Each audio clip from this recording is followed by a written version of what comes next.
बिस्मिल्लाहिर्रहमानिर्रहीम। अस्सलाम वालेकुम। लोग ऐसे ही कहते हैं कि पाकिस्तानी अदालतों में इंसाफ नहीं मिलता, और शायद जो लोग ऐसा कहते हैं उन्होंने लाहौर हाई कोर्ट के वो फैसले नहीं देखे जो उन्होंने शरीफ ख़ानदान के मुतल्लक़ किए हैं। कई बार तो ऐसा हुआ है कि छुट्टी वाले दिन भी शरीफ ख़ानदान को ज़मानत मिल गई है। और अभी कुछ दिन पहले लाहौर हाई कोर्ट ने एक तारीख़ी फ़ैसला किया कि अगर नैब मरियम नवाज साहिबा को गिरफ़्तार करना चाहती है तो उनको 10 दिन पहले बता दिया जाए, यानी कि ताकि मरियम नवाज साहिबा अपनी ज़मानत का बंदोबस्त कर लें और उनके लिए कोई मुश्किलात पेश ना आए। आज इसी तरह लाहौर हाई कोर्ट ने नैब के तमाम तर दलाइल और सबूत देखने और सुनने के बाद यह फ़ैसला किया है कि हम शहबाज शरीफ साहब को ज़मानत देते हैं।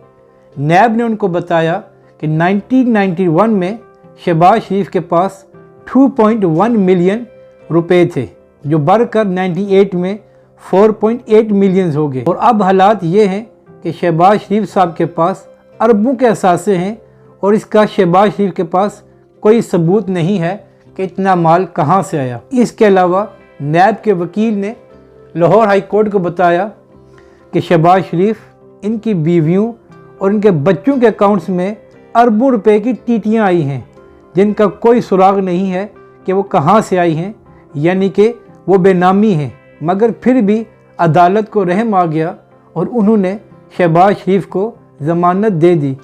काश ये हमारी अदालतें इसी तरह इंसाफ आम लोगों को भी दें जिनकी नस्लें ख़त्म हो जाती हैं मगर उनको इंसाफ नहीं मिलता। और अगर देखा जाए तो शहबाज शरीफ किस्मत के बड़े धनी हैं।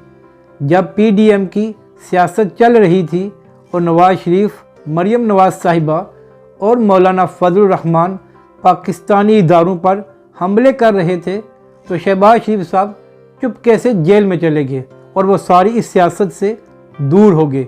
और अब जब PDM तकरीबन खलास हो चुकी है, उसका कोई वजूद नहीं रहा और सब अपोजिशन लीडर्स अपनी बैकफुट पर चले गए हैं, तो शहबाज शरीफ साहब बाहर आ गए हैं। अब इसका मतलब ये है कि आइंदा नून लीग की सियासत का महवर शहबाज शरीफ और हमजा शहबाज होंगे, और ये ख़बर मरियम नवाज साहिबा के लिए कोई अच्छी नहीं।